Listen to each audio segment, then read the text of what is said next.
فائزہ مجھ سے کہتی تھی کہ مجھ کو صورت کی وجہ سے ٹھکرایا گیا ہے۔ تم دیکھ لینا، میں ثابت کر کے دکھا دوں گی کہ بدصورت لوگ بھی اچھی زندگی گزار سکتے ہیں۔ میں یہ بتا کر رہوں گی کہ خوبصورتی اتنی اہم چیز نہیں ہوتی جتنی خوبصورتی ہوتی ہے۔ فائزہ میری پڑوسن تھی، ہمارا بچپن ساتھ گزرا تھا۔ کلاس فیلو ہونے کے سبب اس کی بہنوں کی نسبت میری اس کے ساتھ زیادہ دوستی تھی۔ یہ تین بہنیں تھیں، ان کا کوئی بھائی نہ تھا۔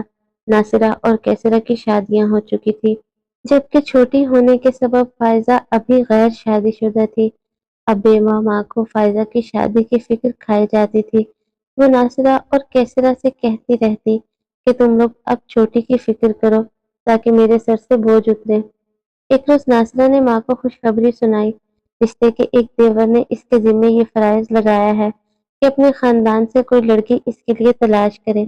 ناصرہ نے سلیم سے فائزہ کا ذکر کیا اور یہ بھی کہا کہ تم امی کے گھر چل کر ایک نظر میری بہن کو دیکھ لو، مجھے لڑکی دیکھنے کی ضرورت نہیں، وہ امی دیکھ لیں گی۔ آپ کی بہن آپ کے جیسی ہی ہوں گی۔ ہاں میرے جیسی ہی ہے، ناصرہ نے کہا۔ پھر تو ٹھیک ہے بھائی، مجھے آپ جیسے ہی شریک حیات چاہیے۔ ناصرہ کی میرے جیسے کہنے سے مراد عادات اور اطوار اور سلیقہ شاعری تھی، جبکہ سلیم کا مطلب صورت اور شکل سے تھا، اور صورت شکل میں تو ناصرہ محض خوبصورت نہیں بلکہ لاکھوں میں ایک تھی۔ بس وہ سمجھے جیسی حسین ناصرہ ہے اس کی بہن فائزہ بھی ویسی ہی ہوگی۔ سلیم کے ہاں خود لڑکی دیکھنے کا رواج نہیں تھا، ماں ہی لڑکی دیکھتی اور پسند کرتی تھی۔ تو سلیم کی ماں ناصرہ کے ساتھ اس کی والدہ کے گھر آئی اور فائزہ کو دیکھتے ہی پسند کر لیا۔ ماں صرف خوبصورتی نہیں دیکھتی، جس کو بہو بنانا ہو وہ اس میں اور گن بھی دیکھتی ہیں۔ جب فائزہ سے بات کی تو سلیم کی امی کو اس میں طریقہ، تمیز، اچھا اخلاق، بس اور بھی گن نظر آئے، سو انہوں نے ہاں کہہ دی۔ بیٹے کو بھی خوشخبری سنا دی کہ مجھ کو ناصرہ کی بہن پسند آئی ہے۔ فائزہ کی تعریف بھی کی۔ سلیم خوش تھا کہ اس کی شادی ناصرہ بھابی کی بہن سے ہو رہی ہے۔ ناصرہ کی مثالی زندگی ان لوگوں کے سامنے تھی۔ وہ حسین ہونے کے ساتھ اچھا جہیز لے کر آئی تھی، کیونکہ اس کے والد نے کافی روپیہ اور جائیداد چھوڑی تھی۔ سسرال میں اس کی بہت عزت تھی۔ حسن اور دولت بہت سے عیب چھپا دیتے ہیں۔ بے شک دولت مند لڑکی سلیقہ شار نہ ہو تو گزارا ہو جاتا ہے، لیکن ناصرہ تو سلیقہ شار بھی تھی اور سادگی پسند بھی۔ اس کی مثالی کامیاب ازواجی زندگی سے متاثر ہو کر ہی سلیم کی ماں نے فائزہ کو بہو بنانے کا سوچا تھا۔ معلوم نہ تھا کہ ناصرہ اور کیسرہ جہاں خوبصورت ہیں، وہاں ان کی چھوٹی بہن فائزہ معمولی شکل و صورت اور سانولے رنگ کی ہے۔ وہ کسی طور اپنی بہنوں کا مقابلہ نہیں کر سکتی تھی، البتہ سیرت میں ان سے کہیں زیادہ تھی۔ بہرحال دو چار بار کے آنے جانے سے سلیم کی والدہ کو تسلی ہو گئی کہ اس نے ٹھیک لڑکی کا انتخاب کیا ہے۔ کچھ دنوں بعد شادی کی تاریخ طے کر دی گئی۔ چٹ منگنی پٹ بیاہ والی بات ہو گئی، مگر شادی کی رات جو خوشیوں کی رات ہوتی ہے، تو فائزہ نے بھی اس رات کے بارے میں سپنے دیکھ رکھے تھے، مگر اس کے سارے سپنے چکنا چور ہو گئے۔ سلیم نے گھونگھٹ اٹھاتے ہی پہلا سوال کیا، کیا تم بھابی ناصرہ کی بہن ہو؟ تم ان کے جیسی تو نہیں؟ فائزہ نے سوالیہ نظروں سے دلہا کو دیکھا۔ وہ تو بہت خوبصورت ہیں، ان کی رنگت سرخ اور سفید، اور تم تو ان کا الٹ ہو۔ کیا بہنوں کی شکل و صورت میں اتنا تضاد بھی ہوتا ہے؟ دلہا کے اس سواگت سے فائزہ کے نازک دل کو دھچکا لگا، وہ ضبط کر گئی۔ سلیم نے اس پر بھی بس نہ کیا، کہنے لگا، پتہ نہیں میری ماں کو مجھ سے کیا دشمنی تھی، میں سوچ بھی نہیں سکتا تھا کہ وہ میرے لیے ایسی بیوی منتخب کریں گے۔ میں تمہارے ساتھ نہیں رہ سکتا، میرا تمہارا گزارا مشکل ہے۔ گویا کہ پہلی نظر دیکھ کر ہی اس نے اپنی شریک حیات کو رد کر دیا، بلکہ اپنی دلہن پر الفاظ کے پتھروں کی برسات کر دی۔ فائزہ کنگ بیٹھی سن رہی تھی۔ کچھ دیر پہلے وہ جو خواب دیکھ رہی تھی، سارے کانچ کے ٹکڑے ثابت ہوئے، ایسے ٹوٹ کر بکھرے کہ ان کے ٹکڑے بھی ملنا مشکل ہو گئے۔ ضبط کے ہزار کوشش کے باوجود آنسو اس کی آنکھوں سے بہہ نکلے اور سارے خواب قطرہ قطرہ اشکوں کی شکل میں ٹپکنے لگے۔ وہ خاموشی سے یہ خزانہ لٹا رہی تھی، اور سلیم کی زبان کسی زہریلے ناگ کی طرح اپنا کام کر رہی تھی۔ اس کی صورت پر فکرے اور اس کی رنگت پر طنز کے تیر فائزہ کی روح تک کو زخمی کر رہے تھے۔ تبھی وہ پھٹ پڑی، تو بجائے اس کی دل جوئی کرنے کے وہ اٹھ کر کمرے سے باہر چلا گیا اور فائزہ ساری رات ارمانوں کے کانٹوں بھری سیج پر تنہا بیٹھی سے سکتی رہ گئی۔ بغیر کسی قصور اور گناہ کے وہ ذہنی اذیت کی سولی پر چڑھا دی گئی تھی۔ صبح ہونے سے پہلے وہ کمرے میں واپس آ گیا تاکہ کسی کے جاگ جانے سے قبل اپنی دلہن کے پاس موجود ہو اور کوئی اسے غلط نہ سمجھ لے۔ دوسرے دن ولیمہ تھا۔ وہ سب سے ہنس ہنس کر باتیں کر رہا تھا جیسے رات کچھ ہوا ہی نہیں۔ فائزہ سوچتی رہ گئی کہ مرد اتنے ظالم اور سفاک بھی ہوتے ہیں کیا؟ میری زندگی تباہ کر کے، میرے ارمانوں کا گلا گھونٹ کر وہ کس طرح چہرے پر مسکراہٹ سجائے ہوئے ہے۔ وہ سب سے ہنس ہنس کر مل رہا ہے۔ ایک مہینہ خاموشی سے گزر گیا۔ فائزہ بہت بہادر لڑکی تھی۔ اس نے ہر طرح سے حالات کا مقابلہ بڑی سمجھداری سے کرنے کی ٹھان لی، لیکن ساس نے محسوس کر لیا کہ کوئی گڑبڑ ضرور ہے۔ اس نے بہو سے پوچھا، تم لوگ کھچے کھچے کیوں رہتے ہو؟ یہ سوال آپ سلیم سے پوچھ لیں۔ ماں کا شک یقین میں بدل گیا۔ شام کو جب سلیم گھر آیا، ماں نے اپنے کمرے میں بلا کر اس سے پوچھا، تم کچھ اکھڑے سے رہتے ہو، بیوی کے ساتھ بھی تمہارا رویہ پھیکا پھیکا سا ہے، کیا بات ہے؟ خواجہ نے کچھ کہہ دیا ہے یا اس سے کوئی غلطی ہو گئی ہے؟ اگر کوئی ایسی بات ہے تو مجھے بتاؤ، میں اسے سمجھا دوں گی۔ ماں، وہ مجھے ہرگز قبول نہیں ہے۔ آپ نے میرے ساتھ زیادتی کی ہے۔ سارے جہاں میں میرے لیے آپ کو یہی ایک لڑکی ملی تھی۔ اپنے اکلوتے بیٹے کے آنگن میں اتارنے کو میرے لیے یہی چاند رہ گیا تھا۔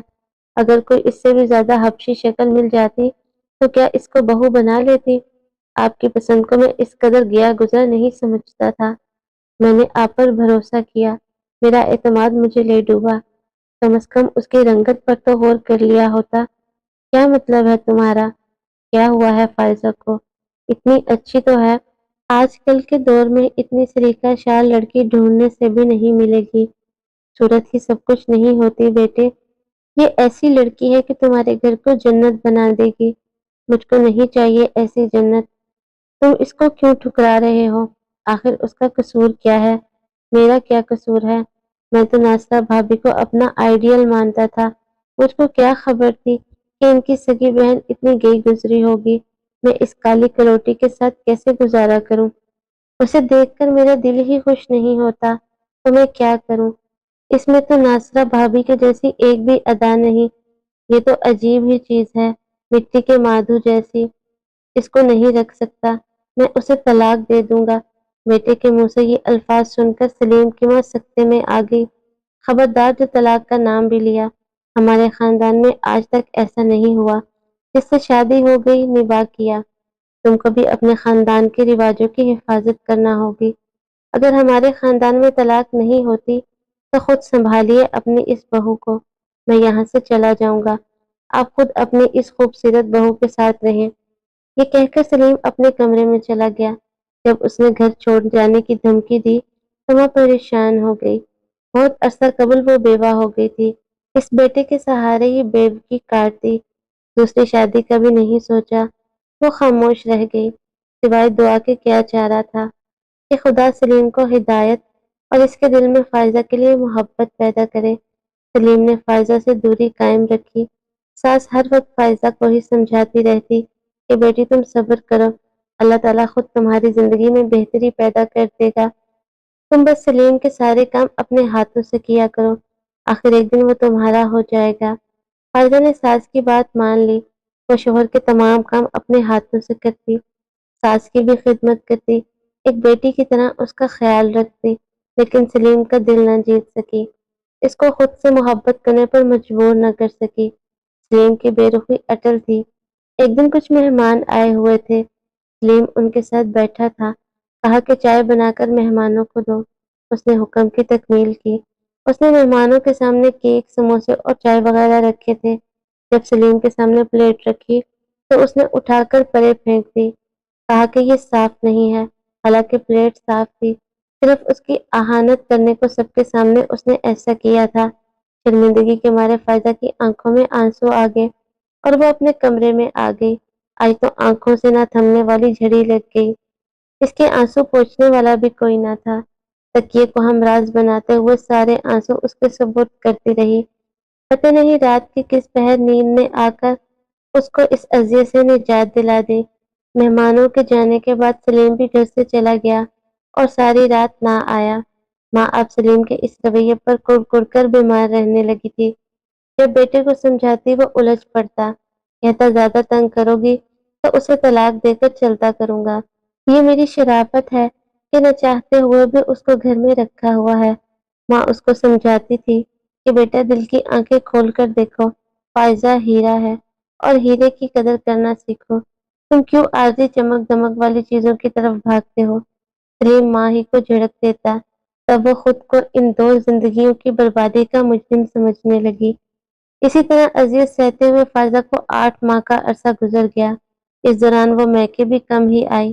ایک دن ناصرہ آئی، اس نے بہن کو افسردہ اور مرجھایا ہوا دیکھا تو پوچھا، کیا بات ہے فائزہ، کیا تم یہاں خوش نہیں ہو؟ وہ بولی، میں تو خوش ہوں آپا، مگر سلیم خوش نہیں ہے۔ کیا وہ تم سے برا سلوک کرتے ہیں؟ برا سلوک نہیں کرتے تو اچھا سلوک بھی نہیں کرتے۔ اتنی بات دکھی دل نے کہہ ہی دی تھی کہ یہ باتیں سلیم نے سن لی۔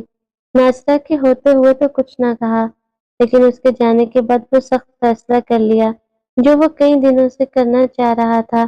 بہن سے گلہ کرنے کے بہانہ بنا کر اس نے ایک روز فائزہ کے ہاتھ میں کچھ کاغذ پکڑا دیے، کہا کہ ہماری دونوں کی زندگی برباد رہنے سے بہتر ہے کہ تم اپنی مرضی سے زندگی گزارو اور میں اپنی مرضی سے، یہی ہم دونوں کے لیے بہتر ہوگا۔ تم میری طرف سے آزاد ہو، جس کے ساتھ چاہو زندگی گزارو۔